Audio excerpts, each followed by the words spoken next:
The room was dark except for the soft blue glow of holographic displays. Admiral James Walker stood with his hands clasped behind his back, watching as hundreds of red dots appeared at the edge of the solar system. Each dot represented a ship larger than anything humanity had ever built. "Sir, the objects just appeared.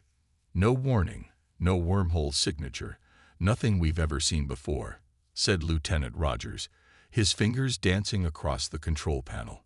The young officer's voice trembled slightly, but he kept his composure. Walker nodded slowly. 20 years of military service hadn't prepared him for this moment. Earth's deep space sensors had picked up the vessels just minutes ago, and already every military base on the planet had gone to high alert. "Show me the size comparison," Walker ordered. A new hologram flickered to life, showing an Imperial ship next to Earth's largest battleship. The difference was staggering. Their smallest vessel was bigger than a small city. The emergency alarm suddenly blared through the command center. A communications officer shouted, "Sir, we're receiving a transmission. It's being broadcast on all frequencies, in every language on Earth." The main screen lit up, showing the humanoid figure. It looked almost human, except for the metallic sheen of its skin and eyes that glowed like dying stars. The being spoke in perfect English. "People of Earth, I am High Commander of the Imperial Fleet. Your planet has been chosen to join the Galactic Empire. This is not a request. You have 24 hours to prepare for our arrival. Resistance is..." The being paused, as if enjoying the moment. "Historically inadvisable." The transmission ended, leaving the command center in stunned silence. Walker turned to his second-in-command, Colonel Lisa Brown. "Get me the president, and contact every major military power. We're going to need everyone for this." Within hours, the United Earth Council convened in their underground chamber beneath the Swiss Alps. Military leaders, politicians, and scientists from every nation sat together, facing the largest screen any of them had ever seen. The Imperial fleet's movements played out in real time, showing their slow advance toward Earth. President Martinez stood at the podium, her face grave but determined. "Ladies and gentlemen, humanity faces its greatest challenge. The choice before us is simple: submit to this empire or fight for our freedom." Admiral Walker stepped forward, presenting the initial analysis. "Their technology is far beyond ours, but we've noticed something interesting. Their ships maintain perfect formation, never deviating. Their movements are precise, predictable. This suggests a rigid military doctrine that might be their weakness." Dr. Miller, Earth's leading physicist, spoke next. "The energy readings from their ships are off the charts, but their shield patterns show regular fluctuations. If we can understand these patterns, we might find a way through." The room erupted in discussion. Some argued for immediate surrender, hoping to save lives. Others demanded immediate military action. The debate raged until Walker's communicator buzzed with an urgent message. "Sir," Lieutenant Rogers' voice came through. "We've detected smaller ships breaking off from the main fleet. They're heading toward our outer defense platforms." Walker looked at the assembled leaders. "It seems the Empire wants to give us a demonstration."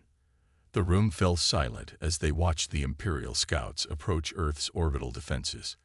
The platforms were humanity's pride, a network of satellites and weapons that could track and destroy any known threat. The Imperial ships didn't even slow down. They passed through the defensive fire like it wasn't there, their shields flickering slightly but holding firm. But something unexpected happened. One of the Imperial ships passed too close to a platform broadcasting Earth's old radio signals, music, news, and entertainment from the past century. The ship's movements suddenly became erratic, its shields fluctuating wildly. Walker leaned forward, his eyes narrowing. "Did anyone else see that?" Dr. Miller was already typing frantically on her tablet. "Their shields, they reacted to our transmission frequencies. It's not much, but it's something." President Martinez stood again, her voice firm. "Then we have our answer.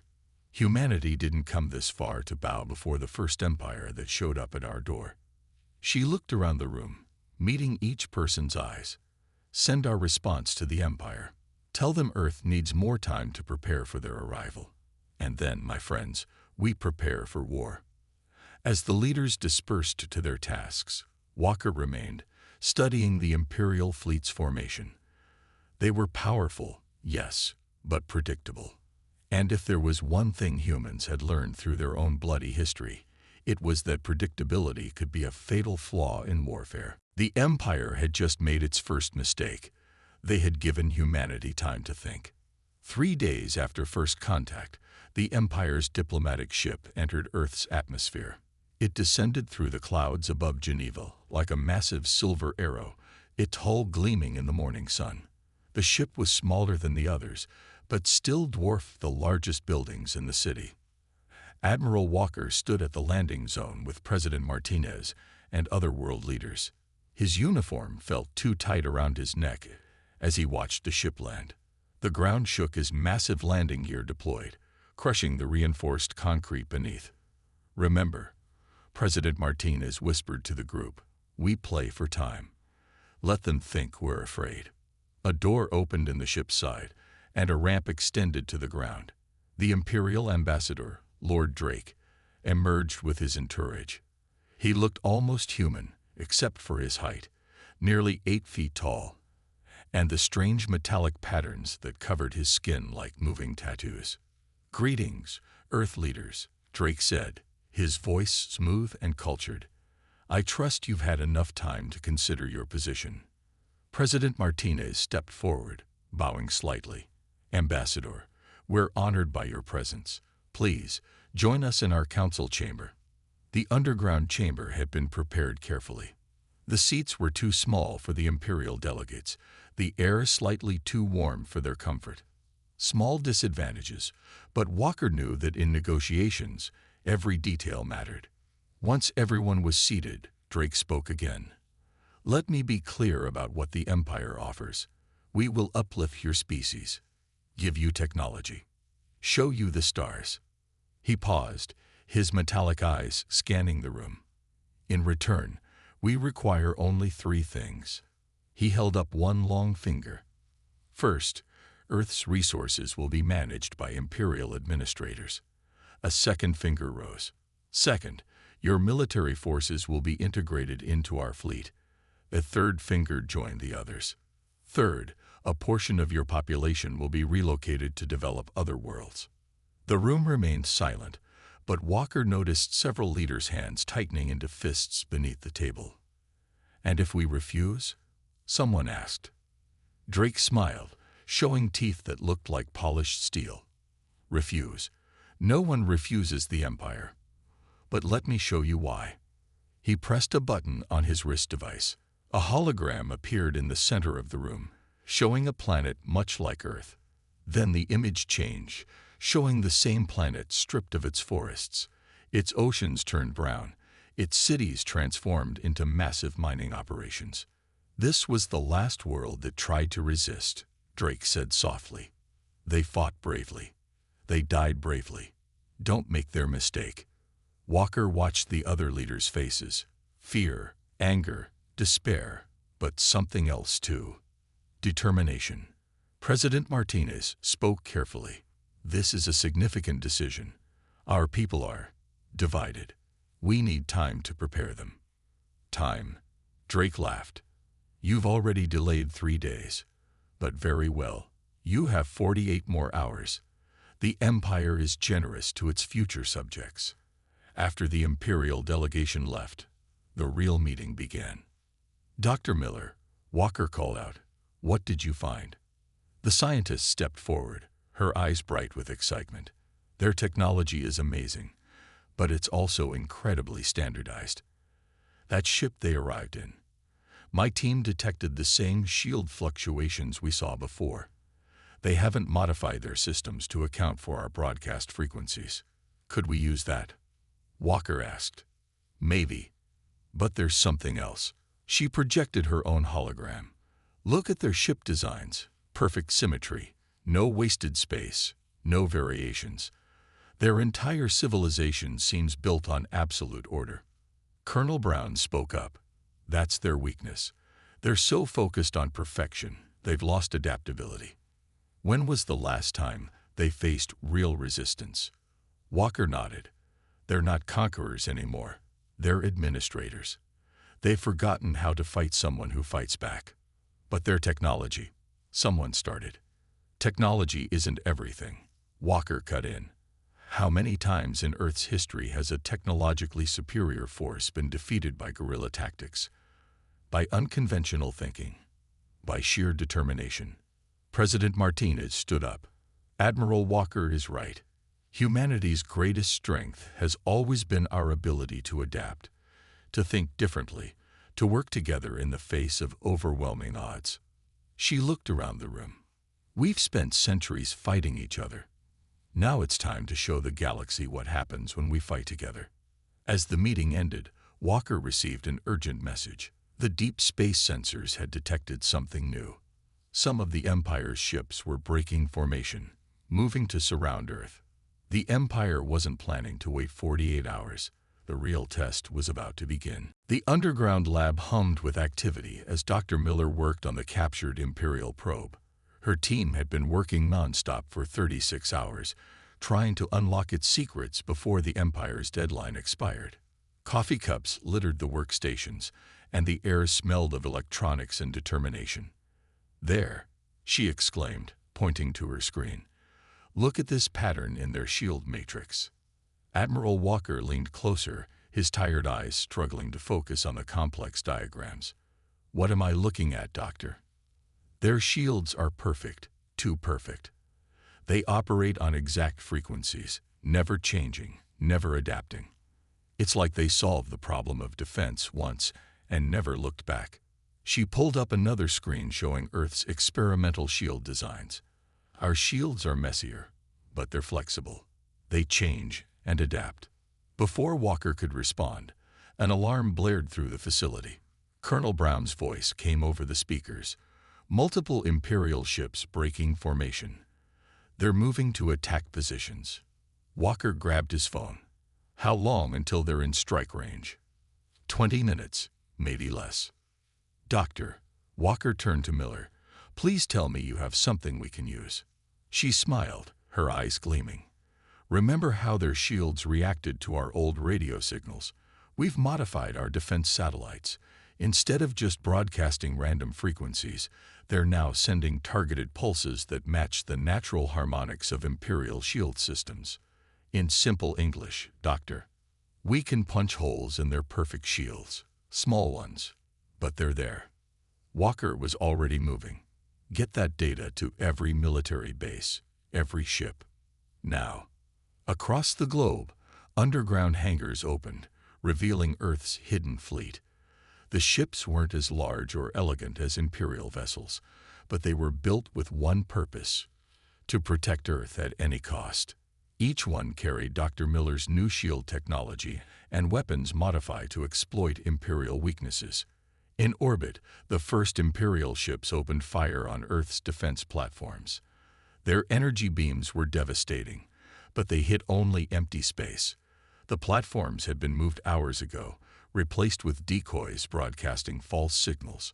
"Launch all ships," Walker ordered from the command center. "Activate Operation Echo." Earth's fleet rose from hidden bases worldwide, from under the oceans, from mountain hideouts, from desert bunkers. The Empire's sensors struggled to track them. Earth's ships used older technology mixed with new innovations, creating signals that confused Imperial targeting systems.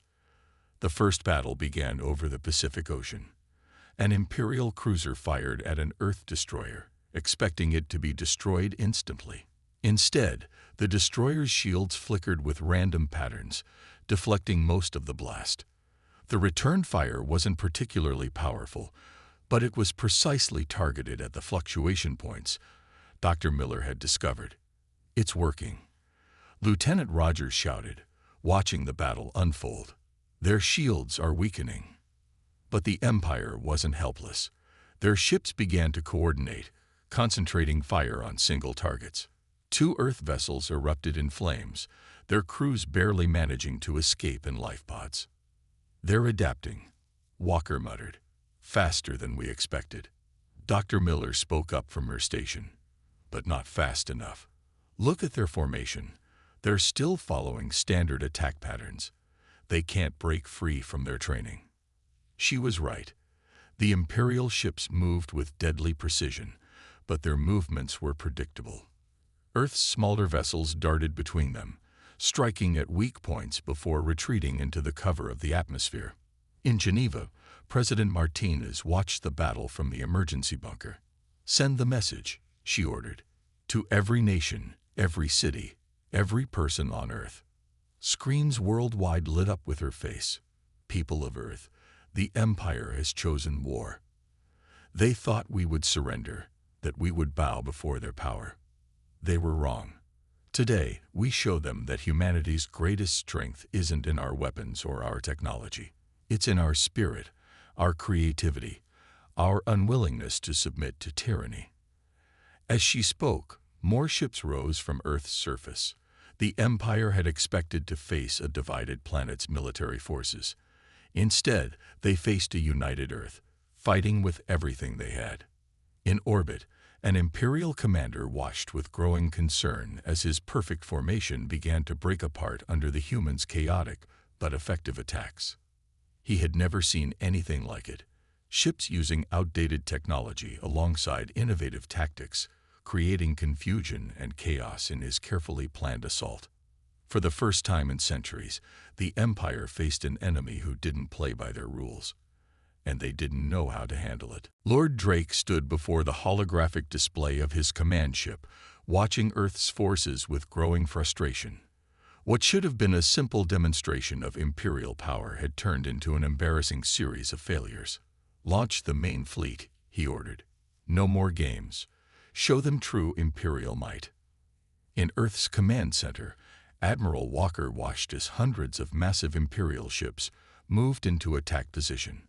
Their formation was beautiful, like a deadly dance of metal and energy. "All stations, prepare for full assault," he ordered, his voice steady despite the fear in his gut. "Remember your training. Remember what we're fighting for."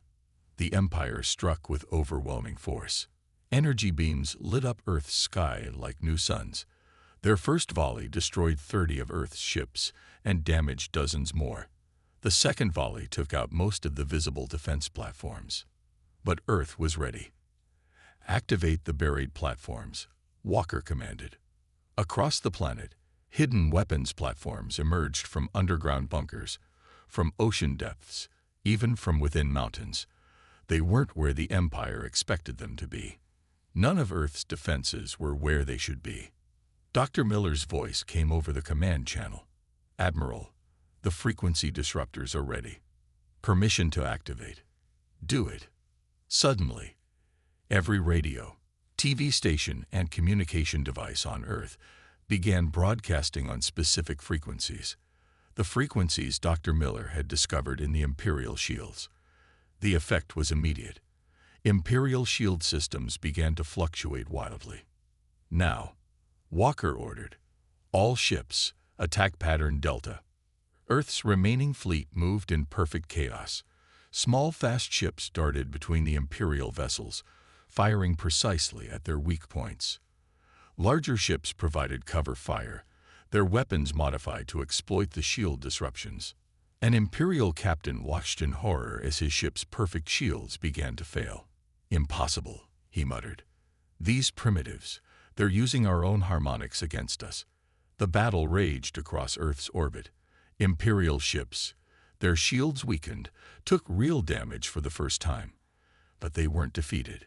They adjusted their tactics, moving closer together for mutual support. "They're clustering," Colonel Brown observed. "Just like we predicted." Walker nodded. "Spring the trap." Hidden beneath the ocean, Earth's newest weapon activated. A massive electromagnetic pulse, designed specifically to match Imperial technology's frequencies, shot upward. The clustered Imperial ships had nowhere to dodge. The pulse hit them like a hammer. Ships lost power, shields failed, weapons went dark. For precious seconds, the mighty Imperial fleet floated helpless in space. Earth's forces struck hard during those seconds. Missiles slipped through dead shields. Energy weapons found vulnerable hulls. For the first time in 1,000 years, Imperial ships began to fall. Lord Drake's face was a mask of rage as he watched his fleet taking damage. This is impossible. They're savages. They were supposed to surrender. My lord, his aide said quietly, we're receiving reports from other sectors. News of Earth's resistance is spreading. The Centauri worlds are asking questions. The Pleiades systems are watching closely. Then we must crush them completely, Drake snarled. Prepare the planet killers. Back on Earth, celebrations were cut short as new ships appeared at the edge of the solar system. These were different, darker, more menacing. What are those? President Martinez asked, looking at the tactical display. Walker's face was grim. According to the intel we got from captured Imperial databases, those are their planet killer ships. They're designed to render worlds uninhabitable. The room fell silent. This was what they had feared.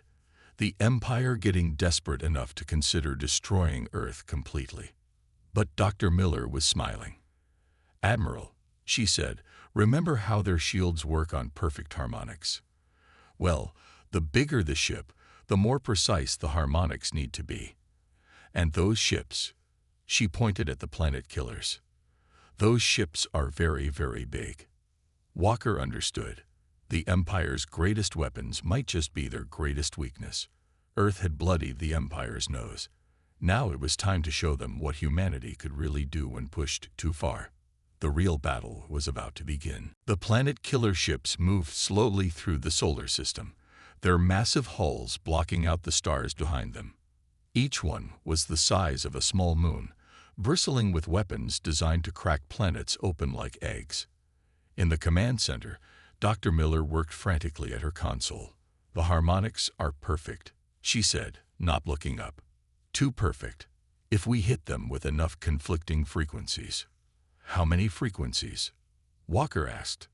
All of them. She smiled. Every radio station, every satellite, every device on Earth broadcasting at once. One massive pulse of pure chaos. President Martinez's voice came over the secure channel. Do we have a choice? No, Walker replied. Those ships get within range, Earth dies. The order went out worldwide. Every transmitter, every radio station, every communication device would broadcast at full power. Earth was about to scream into space with every voice it had. Lord Drake watched the approaching planet killers with satisfaction. See how they tremble. Soon they'll understand true power. His aide looked uncertain. My lord, our sensors detect unusual energy readings from the planet. They're building up to something. Let them try their tricks, Drake sneered. Nothing can affect ships of that size. The planet killers moved into position, their weapons powering up. Green energy gathered at their tips, ready to unleash devastation. Now, Walker ordered. Earth screamed. Every device capable of broadcasting a signal activated at once. The carefully calculated frequencies struck the Imperial ships like a tidal wave of noise. The effect was beyond anything they had expected. The planet killer shields didn't just flicker, they shattered. The massive ships shuddered as their perfect systems were overwhelmed by Earth's chaotic broadcast. All ships, attack pattern Omega. Walker commanded. Earth's fleet moved as one. They had held ships in reserve, hidden behind the moon and in the asteroid belt. Now they struck from all directions, targeting the weak points Dr. Miller had identified. The planet killers tried to fight back, but their weapons were linked to their shields. Without those perfect harmonics, nothing worked right. They were giants with feet of clay. The first planet killer exploded in a flash that lit up Earth's sky like a second sun. The second tried to retreat but found itself surrounded by smaller, faster Earth ships that struck from unpredictable angles.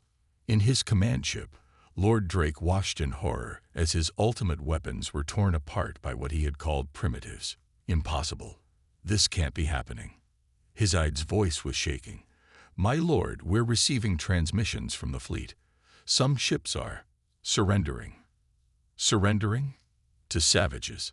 Drake's rage was terrible to behold. But as he watched more of his fleet, either falling or surrendering to Earth's forces, something else crept into his expression. Fear. On Earth, people emerged from their shelters to watch the light show in the sky. Imperial ships were falling, their perfect formations broken, their superior technology defeated by human ingenuity and determination. "Status report," Walker called out. "3 planet killers destroyed," Colonel Brown replied. "The 4th is retreating. 30% of the Imperial fleet has surrendered. The rest are either destroyed or running." Dr. Miller looked up from her console. "Admiral, we're picking up transmissions from the surrendered ships. They're asking for asylum." Walker raised an eyebrow. "Asylum? They say they've never seen anything like us. Never seen an empire's forces defeated like this. They want to learn from us." President Martinez's voice was filled with pride as she addressed the command center. "Then we'll teach them. We'll show them that strength doesn't come from perfect order or superior technology. It comes from creativity, from adaptability, from working together despite our differences." "And the Empire?" Walker asked. "Send them a message," Martinez ordered. "Tell them Earth is now a free world, and anyone who wants freedom will find refuge here." As the sun set on the battlefield above Earth, humanity had done more than win a war. They had shown the galaxy a new way, a way where imperfect, chaotic humanity could stand up to the greatest power in the universe and win. The Empire's grip on the galaxy had just been broken by the very primitives they had come to conquer. News travels fast, even in space. Within days of Earth's victory, the story spread across the galaxy. A primitive world had stood up to the Empire, and won. Admiral Walker stood on the observation deck of the captured Imperial command ship, looking down at Earth. The view was beautiful, but his attention was on the holographic reports floating around him. "Another system has declared independence," Colonel Brown reported, updating the galactic map. Red Imperial systems were turning green one by one. "That's the 5th one today." "The Empire's falling apart faster than we expected," Walker said. He turned as Dr. Miller entered the room, followed by 3 former Imperial engineers who had defected.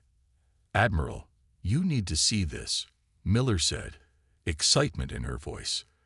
"The Imperial engineers have been showing me their FTL technology. We were right.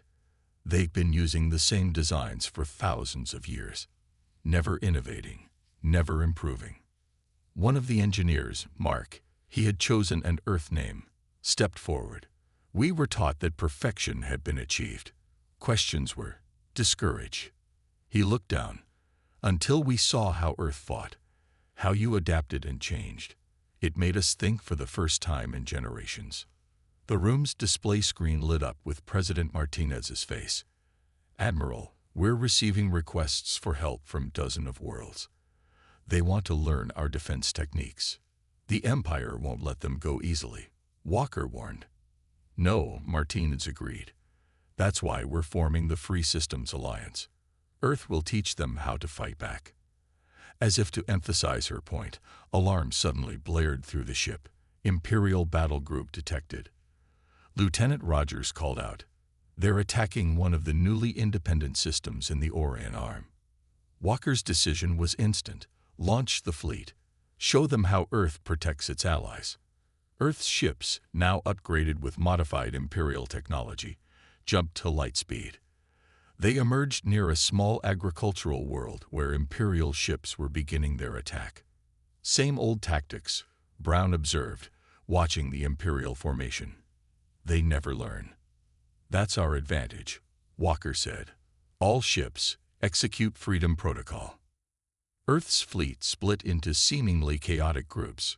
Some ships broadcast conflicting frequencies, disrupting Imperial shields. Others launched clouds of small drones that confused Imperial targeting systems. The rest attacked from multiple angles, using the tactics that had worked at Earth. The Imperial commander tried to maintain formation, to follow the doctrine that had worked for thousands of years. But against Earth's unpredictable attack pattern, the perfect formation became a perfect target. Within hours, the Imperial fleet retreated, leaving behind more ships that chose to defect rather than run. Back on Earth, the United Earth Council met with representatives from dozens of alien worlds. The chamber that had once held just Earth's leaders now hosted beings of all shapes and sizes, all united by one thing: a desire for freedom. President Martinez addressed them. The Empire maintained control through unity of thought and action. We offer something different: unity through diversity. Each world unique, each culture valuable, all working together, not because we're forced to, but because we choose to. In his flagship, now turned Rebel Command Center, Walker received reports from across the galaxy. Imperial ships were deserting in record numbers. Colonies were declaring independence. The Empire's perfect order was dissolving into beautiful chaos. They're planning something big, Brown warned, showing intelligence reports. The Empire's gathering its remaining loyal forces for one massive attack. Let them come, Walker replied. Earth turned their greatest weapon against them, their rigid perfection. Now we'll teach others to do the same. Dr. Miller entered with more former Imperial scientists. We're making breakthroughs every day, she reported. Their technology combined with our creativity. The possibilities are endless. The galaxy was changing. The Empire had ruled through order and conformity for 10,000 years. Now Earth was showing a new way: messy, chaotic, creative, and free. Watching Earth's ships train alongside their new allies, Walker smiled. Humanity had done more than defend itself. They had sparked a revolution that would reshape the galaxy. And this was just the beginning. 6 months after Earth's victory, the galaxy was a very different place. The Empire's perfect order had crumbled, replaced by a network of free worlds working together. But the Empire wasn't finished yet. Admiral Walker stood before the combined fleet of the Free Systems Alliance. Ships of all shapes and sizes filled the space around Earth. Former Imperial vessels flying alongside Earth designs and ships from 24 alien worlds. The Empire's last fleet approaches, Colonel Brown reported. 5,000 ships, everything they have left. And we have 3,000, Walker replied. But numbers aren't everything. On the Imperial command ship, Lord Drake watched his tactical display with cold fury. The Empire's perfect civilization was falling apart, all because of one primitive world that refused to submit. All ships prepare for attack, he commanded.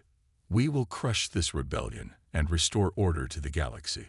The Imperial fleet emerged from Lightspeed near Mars, their formation perfect as always. It was the largest gathering of Imperial ships in 1,000 years. President Martinez's voice came through on all channels, broadcasting to both fleets. This is your last chance, Lord Drake. Surrender and join the free worlds. Continue and face the consequences. Drake's response was immediate. The Empire does not surrender to primitives. So be it, Martinez said quietly. Admiral Walker, you may proceed. Walker's voice was calm as he gave the order. Execute Operation New Dawn. The battle that followed would be remembered for centuries. The Imperial fleet advanced in textbook formation, their weapons charging. But the Alliance fleet didn't move to meet them. Instead, they scattered. Thousands of ships split into small groups, each moving in seemingly random patterns. The Imperial fleet's perfect formation suddenly became a disadvantage. They couldn't track all the targets at once. Then Earth unveiled its final surprise. Dr. Miller, Walker called. Activate the gravity web. Hidden in the asteroid belt, hundreds of devices activated, based on Imperial gravity drive technology, but modified by Earth scientists. They created a web of fluctuating gravity fields across the battlefield. The Imperial ship's perfect formation began to break apart. Their rigid training worked against them. They didn't know how to adapt to the changing gravitational forces. Now, Walker commanded, all ships, attack. The Alliance fleet struck from all directions, Earth ships led the charge, showing their allies how to exploit the Empire's weaknesses. Former Imperial ships turned their own weapons against their old masters. Ships from free worlds added their unique tactics to the mix. On his command ship, Drake watched in horror as his perfect fleet fell into chaos. Impossible. We are the Empire. We are order. We are perfection. No, Walker's voice came through his speakers. You're just another civilization that forgot how to adapt. And that's why you'll fall. The battle raged for hours. Imperial ships fought bravely, but couldn't match the Alliance's flexibility and creativity. One by one, they were destroyed or surrendered. Finally, only Drake's command ship remained, surrounded by the Alliance fleet. Last chance, Drake, Walker offered. Surrender. Drake's response was to fire his ship's main weapon at Earth, but the blast never reached its target. 100 Alliance ships combined their shields to absorb it. All ships, final strike, Walker ordered. The Alliance fleet fired as one. Drake's mighty command ship, the last bastion of Imperial power, erupted in a flash that lit up the solar system. Cheers erupted across every Alliance ship. On Earth, people emerged from shelters to celebrate. The empire that had ruled for 10,000 years was finally defeated. In the aftermath, President Martinez addressed the gathered representatives of free worlds. Today marks a new beginning. Not an empire of order, but an alliance of freedom. Not perfect, but perfectly human in our beautiful chaos. Admiral Walker stood on his ship's observation deck, watching Earth's sun rise over the planet. Former Imperial citizens worked alongside humans and aliens, learning and teaching each other. Ships from a dozen worlds practiced new tactics together. What now? Colonel Brown asked, joining him. Walker smiled. Now we explore the galaxy together. Not to conquer, but to learn. Not to enforce order, but to celebrate diversity. The sun's light spread across Earth, a new dawn for a free galaxy. Humanity had not only survived, they had shown the galaxy a better way to live. Perfect order had fallen to beautiful chaos, and the stars themselves seemed brighter for it.